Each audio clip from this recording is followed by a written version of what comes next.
ਸਤਿ ਸ਼੍ਰੀ ਅਕਾਲ ਜੀ, ਤੁਸੀਂ ਦੇਖ ਰਹੇ ਹੋ ਇੰਡੋਜ਼ ਟੀਵੀ ਆਸਟ੍ਰੇਲੀਆ ਤੇ ਮੈਂ ਹਾਂ ਗੁਰਿਕਬਾਲ ਸਿੰਘ। ਇੱਕ ਵਾਰ ਫੇਰ ਹਾਜ਼ਰ ਹਾਂ ਤੁਹਾਡੇ ਸਾਹਮਣੇ ਪਾਕਿਸਤਾਨ ਬੁਲੇਟਿਨ ਲੈ ਕੇ। ਪਾਕਿਸਤਾਨ ਦੇ ਵਿੱਚ ਵਾਪਰੀਆਂ ਮੁੱਖ ਘਟਨਾਵਾਂ ਤੇ ਖਬਰਾਂ ਨੂੰ ਲੈ ਕੇ ਤੁਹਾਡੇ ਰੂਬਰੂ ਹੁੰਨੇ ਆ।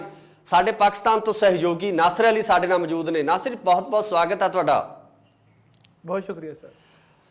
ਨਾਸਿਰ, ਆਪਣਾ ਅਮਰੀਕਾ ਦੇ ਵਿਦੇਸ਼ ਮੰਤਰੀ ਦਾ ਇੱਕ ਬਿਆਨ ਆਉਂਦਾ ਤੇ ਬਿਆਨ ਦੇ ਵਿੱਚ ਉਹ ਕਹਿੰਦੇ ਆ ਕਿ ਜਿਸ ਤਰ੍ਹਾਂ ਦੇ ਬਿਆਨ ਪਾਕਿਸਤਾਨ ਦੇ ਵਿੱਚ ਤੁਹਾਡੇ ਸਾਬਕਾ ਵਜ਼ੀਰ ਆਜ਼ਮ ਵੱਲੋਂ ਦਿੱਤੇ ਜਾ ਰਹੇ ਨੇ, ਇਮਰਾਨ ਖਾਨ ਵੱਲੋਂ ਦਿੱਤੇ ਜਾ ਰਹੇ ਨੇ, ਉਹਨਾਂ ਬਿਆਨਾਂ ਨੂੰ ਉਹਨਾਂ ਨੇ ਸਿਰੇ ਤੋਂ ਖਾਰਿਜ ਕੀਤਾ ਕਿ ਪਾਕਿਸਤਾਨ ਦੀ ਗਵਰਨਮੈਂਟ ਡੇਗਣ ਦੇ ਵਿੱਚ ਅਮਰੀਕਾ ਦਾ ਕੋਈ ਹੱਥ ਹੈ।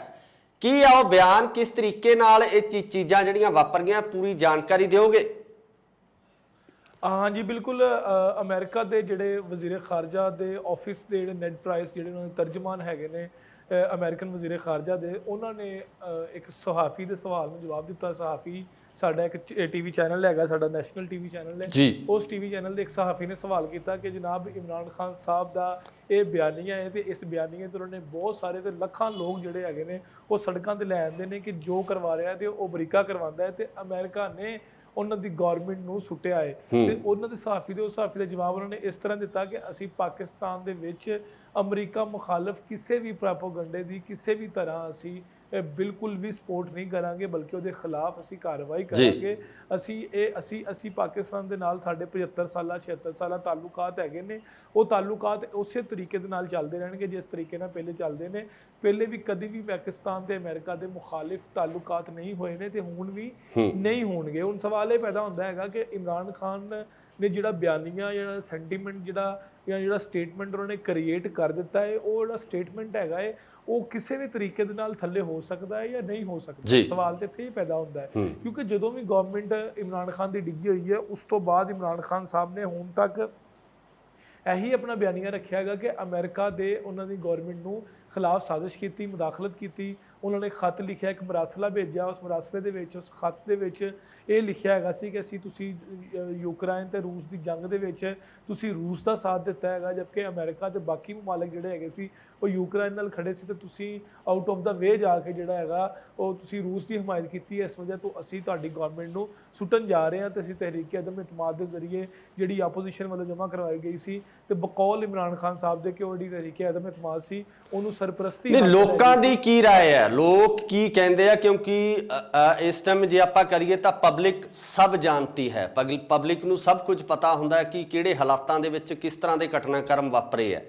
ਤਾਂ ਪਬਲਿਕ ਦਾ ਕੀ ਕਹਿਣਾ, ਆਮ ਲੋਕਾਂ ਦਾ ਕੀ ਕਹਿਣਾ ਕਿ ਇਮਰਾਨ ਖਾਨ ਵੱਲੋਂ ਜਿਸ ਤਰ੍ਹਾਂ ਦੀਆਂ ਕਾਰਵਾਈਆਂ ਕੀਤੀਆਂ ਗਈਆਂ, ਲੋਕਾਂ ਦੀਆਂ ਜੋ ਉਮੀਦਾਂ ਸਨ ਉਹਨਾਂ ਤੇ ਖਰੇ ਨਾ ਉਤਰਨ ਕਾਰਨ ਸਰਕਾਰ ਡਿੱਗੀ ਹੈ, ਜਾਂ ਇਸ ਪਿੱਛੇ ਕੋਈ ਬਾਹਰੀ ਸ਼ਕਤੀਆਂ ਦਾ ਜਾਂ ਜਿਹੜੀਆਂ ਵਰਲਡ ਪਾਵਰ ਆਪਣੇ ਆਪ ਨੂੰ ਕਹਿੰਦੇ ਆ ਉਹਨਾਂ ਦੀ ਤਾਕਤ ਦਾ ਵੀ ਇਸਤੇਮਾਲ ਹੋਇਆ ਇਸ ਗਵਰਨਮੈਂਟ ਨੂੰ ਡੇਗਣ ਦੇ ਵਿੱਚ?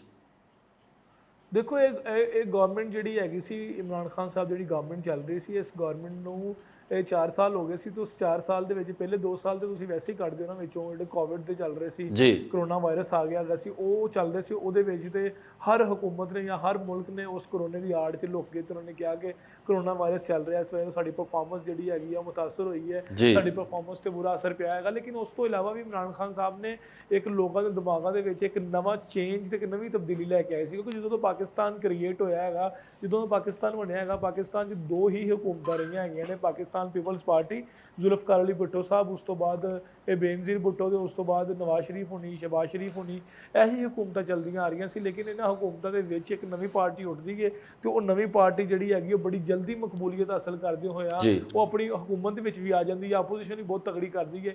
ਜਦੋਂ ਉਹ ਜਮਾਤ ਤਹਿਰੀਕ ਇਨਸਾਫ ਕ੍ਰੀਏਟ ਹੋਈ ਹੈ, ਜਦੋਂ ਤਹਿਰੀਕ ਇਨਸਾਫ ਦੀ ਗਵਰਨਮੈਂਟ ਆਈ ਸੀ, ਉਦੋਂ ਆਖਿਆ ਵੀ ਇਹੀ ਜਾ ਰਿਹਾ ਸੀ ਕਿ ਇੱਕ ਨਵੀਂ ਚੇਂਜ ਆਏਗੀ, ਇੱਕ ਨਵੀਂ ਤਬਦੀਲੀ ਆਏਗੀ। ਲੇਕਿਨ ਸਾਡੇ ਲੋਕਾਂ ਦਾ ਮਾਈਂਡ ਸੈਟ ਇਹ ਹੈਗਾ ਕਿ ਲੋਕ ਜਿਹੜੇ ਹੈਗੇ ਉਹ ਬਹੁਤ ਵੱਡੇ ਖਾਬ ਦੇਖ ਲੈਂਦੇ ਹੈਗੇ ਨੇ। ਪਾਕਿਸਤਾਨ ਦਾ ਸਿਸਟਮ ਜਿਹੜਾ ਹੈਗਾ ਉਹ ਸਿਸਟਮ 'ਤੇ ਇੱਕ ਬਹੁਤ ਵੱਡਾ ਸਵਾਲੀਆ ਨਿਸ਼ਾਨ ਹੈਗਾ ਕਿ ਇਹ ਸਿਸਟਮ ਇਸ ਵਕਤ ਜਿਹੜੀ ਮੌਜੂਦਾ ਹਾਲਾਤ, ਜਿਹੜੀ ਮੇਰੀ ਰਾਏ ਹੈਗੀ ਕਿ ਇਸ ਵਕਤ ਸਿਸਟਮ ਇਸ ਤਰੀਕੇ ਨਾਲ ਬੁਰੀ ਤਰ੍ਹਾਂ ਫਲਾਪ ਹੋ ਚੁੱਕਿਆ ਕਿ ਇਸ ਸਿਸਟਮ ਦੇ ਵਿੱਚ ਤੁਸੀਂ ਨੈਲਸਨ ਮੰਡੇਲਾ ਵੀ ਲੈ ਆਓ ਨਾ ਤੇ ਉਹ ਵੀ ਨਾਕਾਮ ਹੋ ਜਾਏਗਾ। ਇਸ ਸਿਸਟਮ ਦੇ ਵਿੱਚ ਤੁਸੀਂ ਗਾਂਧੀ ਜੀ ਵੀ ਲੈ ਆਓ ਤੇ ਉਹ ਵੀ ਨਾਕਾਮ ਹੋ ਜਾਣਗੇ। ਇਸ ਸਿਸਟਮ 'ਚ ਕਾਇਦੇ ਆਜ਼ਮ ਵੀ ਆ ਜਾਏ ਤਾਂ ਉਹ ਵੀ ਨਾਕਾਮ ਹੋ ਜਾਏਗਾ। ਉਹਦੀ ਵਜ੍ਹਾ ਇਹ ਹੈਗੀ ਕਿ ਇਹ ਸਿਸਟਮ ਜਿਹੜਾ ਹੈਗਾ ਬੜਾ ਬੁਰੀ ਤਰ੍ਹਾਂ ਦੇ ਨਾਲ ਫਲੋਪ ਹੋ ਚੁੱਕਿਆ। ਇਸ ਸਿਸਟਮ ਦੇ ਵਿੱਚ ਬਹੁਤ ਸਾਰੀਆਂ ਖਰਾਬੀਆਂ ਹੈਗੀਆਂ ਨੇ। ਇਸ ਗਵਰਨਮੈਂਟ ਦਾ ਬਿਲਕੁਲ ਆਪਾਂ ਸਰਕਾਰ ਦੀ ਮਨਸ਼ਾ ਤੇ ਕੋਈ ਸ਼ੱਕ ਨਹੀਂ ਕਰ ਸਕਦੇ, ਪਰ ਜਿਹੜੇ ਸਰਕਾਰ ਨਾਲ ਨੁਮਾਇੰਦੇ ਚੱਲ ਰਹੇ ਨੇ ਜਾਂ ਜਿਹੜਾ ਉਹਨਾਂ ਨੁਮਾਇੰਦਿਆਂ ਦਾ ਮਾਈਂਡ ਸੈਟ ਹੈ ਉਹਨੂੰ ਨਹੀਂ ਬਦਲਿਆ ਜਾ ਸਕਦਾ, ਸਿਸਟਮ ਨੂੰ ਨਹੀਂ ਬਦਲਿਆ ਜਾ ਸਕਦਾ, ਤੇ ਸਿਸਟਮ ਦੀ ਨਾਕਾਮੀ ਕਰਕੇ ਮੈਨੂੰ ਲੱਗਦਾ ਕਿ ਸਰਕਾਰ ਨੂੰ ਇੰਨਾ ਵੱਡਾ ਜਿਹੜਾ ਝਟਕਾ ਸਹਿਣਾ ਪਿਆ, ਸਰਕਾਰ ਲਾਂਭੇ ਕੀਤੀ ਗਈ ਹੈ। ਇਸ ਤਰ੍ਹਾਂ ਹੀ ਹੋਇਆ ਨਾਸਿਰ? ਸਰ ਜਿਹੜੀ ਵੀ ਗਵਰਨਮੈਂਟ ਆਏਗੀ ਉਹਦੇ ਨਾਲ ਇਸ ਤਰ੍ਹਾਂ ਹੀ ਹੋਏਗਾ। ਅਸੀਂ ਇਮਰਾਨ ਖਾਨ ਸਾਹਿਬ ਨੂੰ ਅਸੀਂ ਬਹੁਤ ਜ਼ਿਆਦਾ ਪਾਵਰਫੁਲ ਸਮਝਦੇ ਹਾਂ।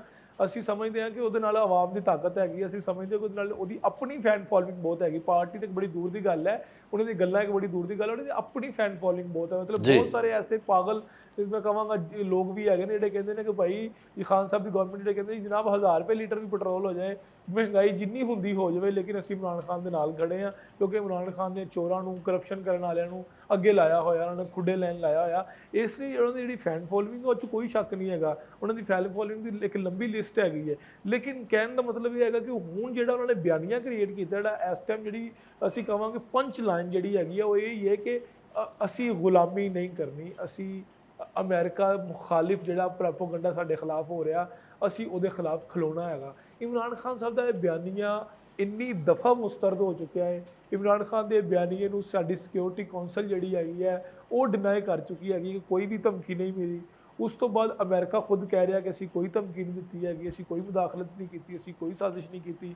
ਇਮਰਾਨ ਖਾਨ ਸਾਹਿਬ ਉਹ ਖਤ ਵੀ ਮੰਜ਼ਰ ਆਮ ਤੇ ਨਹੀਂ ਲੈ ਕੇ ਆ ਰਹੇ, ਨਾ ਉਹ ਸਾਜ਼ਿਸ਼ ਵਿਖਾ ਰਹੇ ਨੇ, ਲੇਕਿਨ ਉਹ ਆਪਣੇ ਅਲਫਾਜ਼ ਦੇ ਜ਼ਰੀਏ ਲੋਕਾਂ ਨੂੰ ਆਪਣੇ ਨਾਲ ਲਾਏ ਹੋਏ ਨੇ। ਉਹਨਾਂ ਨੇ ਲੋਕਾਂ ਨੂੰ ਆਪਣੇ ਮਗਰ ਲਾਇਆ ਹੋਇਆ। ਜੋ ਉਹ ਗੱਲ ਕਹਿ ਦਿੰਦੀ ਹੈ ਲੋਕ ਮੰਨਦੇ ਨੇ, ਉਹ ਕੋਈ ਵੀ ਗੱਲ ਕਰਦੇ ਆ ਲੋਕ ਉਹਨਾਂ ਦੀ ਗੱਲ ਨੂੰ ਡਿਫੈਂਡ ਕਰਦੇ ਹੈਗੇ ਆ, ਕਿਉਂਕਿ ਉਹਨਾਂ ਨੇ ਮਖਸੂਸ ਲੋਕਾਂ ਦੇ ਦਿਮਾਗਾਂ ਦੇ ਵਿੱਚ ਇੱਕ ਬਿਆਨੀਆਂ ਕ੍ਰੀਏਟ ਕਰ ਦਿੱਤਾ, ਇੱਕ ਸੱਟ ਲਾ ਦਿੱਤੀ ਹੈਗੀ ਆ।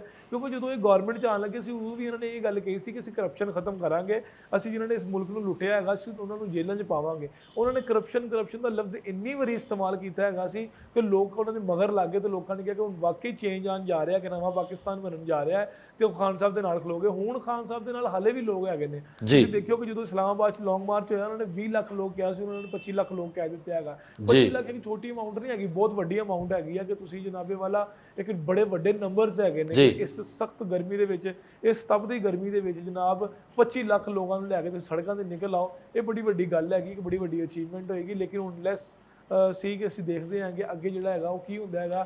ਜਿਹੜਾ ਉਹਨਾਂ ਨੇ ਬਿਆਨੀਆਂ ਕ੍ਰੀਏਟ ਕੀਤਾ ਹੈਗਾ ਉਹ ਇਸ ਤਰ੍ਹਾਂ ਹੀ ਚੱਲਦਾ ਹੈ ਜਾਂ ਉਹ ਬਿਆਨੀਆਂ ਖਤਮ ਹੋ ਜਾਂਦਾ ਹੈ। ਬਿਲਕੁਲ ਨਾਸਿਰ, ਅਗਲੀ ਖਬਰ ਵੱਲ ਵਧਦੇ ਹਾਂ ਕਿ ਪਾਕਿਸਤਾਨ ਦੇ ਵਿੱਚ ਮਹਿੰਗਾਈ ਦਾ ਜਿਹੜਾ ਦੌਰ ਹੈ ਉਹ ਸਿਖਰਾਂ ਨੂੰ ਛੂਹ ਰਿਹਾ। ਮਹਿੰਗਾਈ ਬਹੁਤ ਜ਼ਿਆਦਾ ਵੱਧ ਗਈ ਆ। ਆਮ ਲੋਕਾਂ ਨੂੰ ਜਿਹੜੀਆਂ ਖਾਣ ਪੀਣ ਦੀਆਂ ਚੀਜ਼ਾਂ ਉਹਨਾਂ ਨੂੰ ਖਰੀਦਣ ਦੇ ਵਿੱਚ ਇੱਕ ਸਮੱਸਿਆ ਖੜੀ ਹੋ ਗਈ ਹੈ, ਮੁਸ਼ਕਿਲ ਆ ਰਹੀ ਹੈ। ਸੋ ਪਤਾ ਲੱਗਿਆ ਕਿ ਪਾਕਿਸਤਾਨ ਦੇ ਵਿੱਚ ਆਟੇ ਦੇ ਭਾਅ ਬਹੁਤ ਜ਼ਿਆਦਾ ਵੱਧ ਗਏ ਨੇ। ਕੀ ਹੈ ਖਬਰ, ਕੀ ਇਹ ਸੱਚਾਈ ਹੈ ਕਿ ਜਿਹੜੀ ਆਟੇ ਦੀਆਂ ਕੀਮਤਾਂ ਦੇ ਵਿੱਚ ਰਿਕਾਰਡ ਤੋੜ ਵਾਧਾ ਪਾਕਿਸਤਾਨ ਦੇ ਵਿੱਚ ਦਰਜ ਕੀਤਾ ਗਿਆ?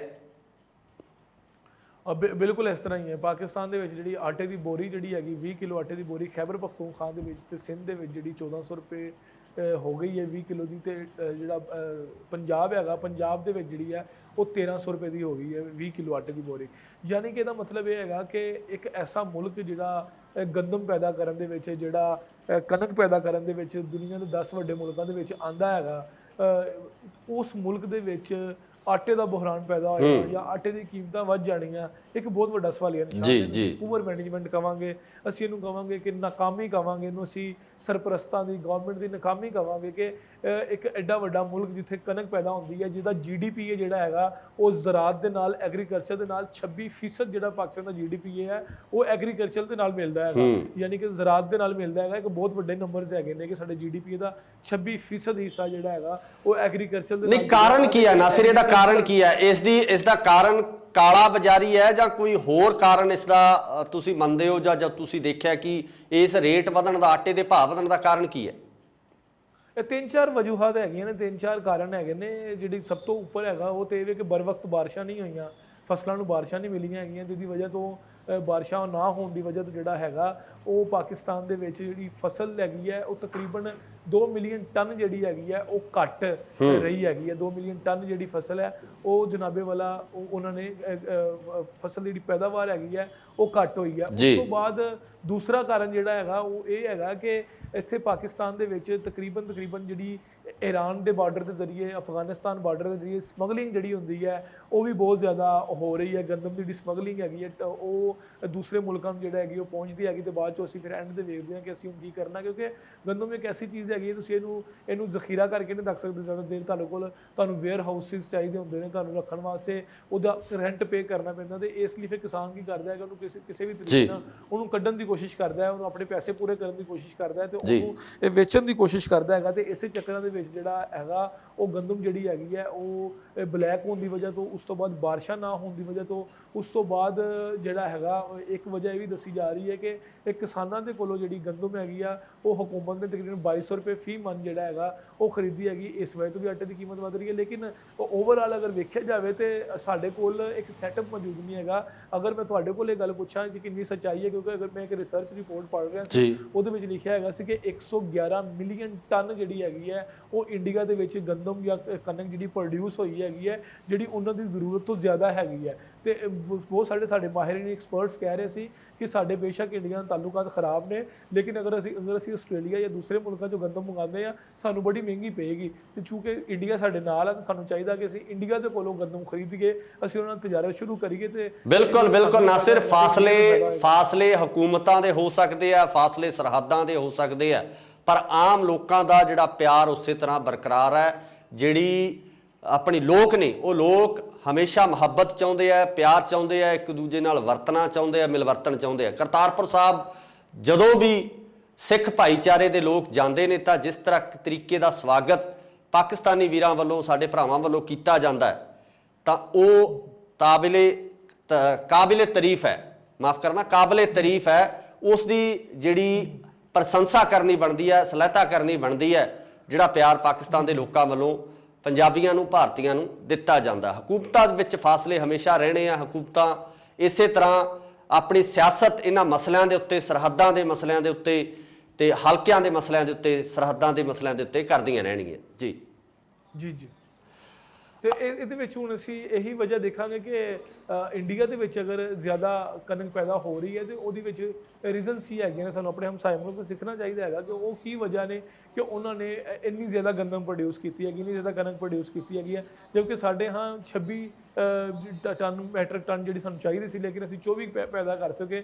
असी 2 टन जोड़ा 2 मैट्रिक टन जोड़ा है तो पिछे है। तो ये वजह की है, ये वजूहत जानने की सूँ कोशिश करनी चाहिए है कि इंडिया की ऐसा कर रहा है कि जिसकी वजह तो इन्नी कनक पैदा कर रहा है। नासिर अगली खबर वा वधदे हैं कि जिस तरह के बयान इमरान खान दे रहे ने, पाकिस्तान दे विच लगातार बयानबाजी हो रही है, सरकार दे विच तौखला एक बारी खड़ा होया तो उस तो बाद जो पाकिस्तान के मौजूदा प्रधानमंत्री ने वो जल्द ही कार्रवाई कर सकते हैं, इमरान खान के उपर कार्रवाई कर सकते हैं। किस बयान नूं लैके ये रेड़का छिड़िया होया ते किस तरीके की जिहड़ी कार्रवाई है वो इमरान खान ते आउण वाले दिनों के विच कीती जा सकती है, दसोगे?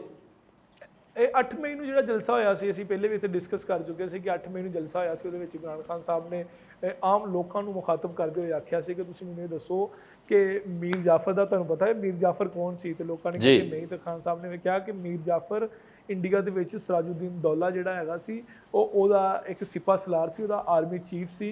तो वो जो फिर अंग्रेज़ों के नाल रल गया, उन्हें गद्दारी की, सराजुद्दीन दौला जी गौरमेंट हैगी सी ਉਹਦਾ पलटा वज गया। तो उस तो बाद अंग्रेज़ों की हुकूमत आ गई तो अंग्रेज़ साढ़े उत्ते 100 साल हुकूमत करते रहे। तो फिर बाद चो वंड पै के पाकिस्तान तो इंडिया लैदा होया। उस तो पहले जिहड़ा हैगा अंग्रेज़ ने साढ़े उत्ते हुकूमत की तो उहदे पिछे सब तो वड्डी बुनियादी वजह गद्दारी सी। उन्होंने कहा कि सराजुद्दीन दौला दे नाल गद्दारी करने वाला मीर जाफर जिहड़ा हैगा उन्हें भी साढ़े नाल गद्दारी की हैगी है। हुण कमांडर इन चीफ अगर मीर जाफर सी उस टाइम सराजुद्दीन दौला दा, तो इस वेले कमांडर इन चीफ कौन सी साडी गवर्नमेंट का? ऑबवियसली कमल जवेद बाजवा सी। तो इमरान खान साहब ने इनडायरैक्टली जो कमल जवेद बाजवा साहब ने हिट किया, लेकिन उस तो बाद फिर नाल ही फौज वालों ISPR वालों को बयान दिता गया कि फौज के खिलाफ तनकीद करने वाले के खिलाफ कार्रवाई होएगी, उन्होंने पकड़ दकड़ होएगी, उन्होंने फड़िया जाएगा। तो उस तो बाद नाल ही फिर वज़ीर आज़म शहबाज शरीफ ने कहा था कि फौज के खिलाफ किसी भी गल करन दी कोई रायत नहीं होएगी, असीं इमरान खान के खिलाफ कार्रवाई करांगे। हुण जिहड़े कानूनी एक्सपर्ट्स हैगे ने, जिन्ने भी लोग हैगे ने, वो ये गल कह रहे हैं कि जनाबे वाला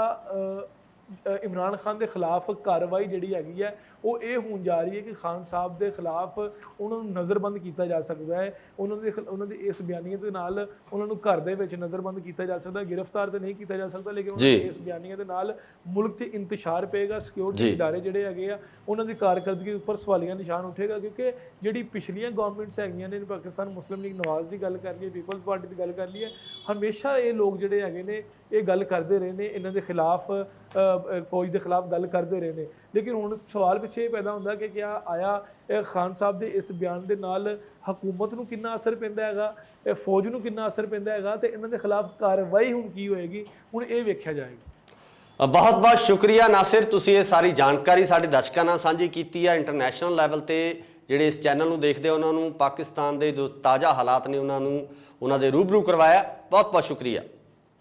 ਬਹੁਤ ਸ਼ੁਕਰੀਆ।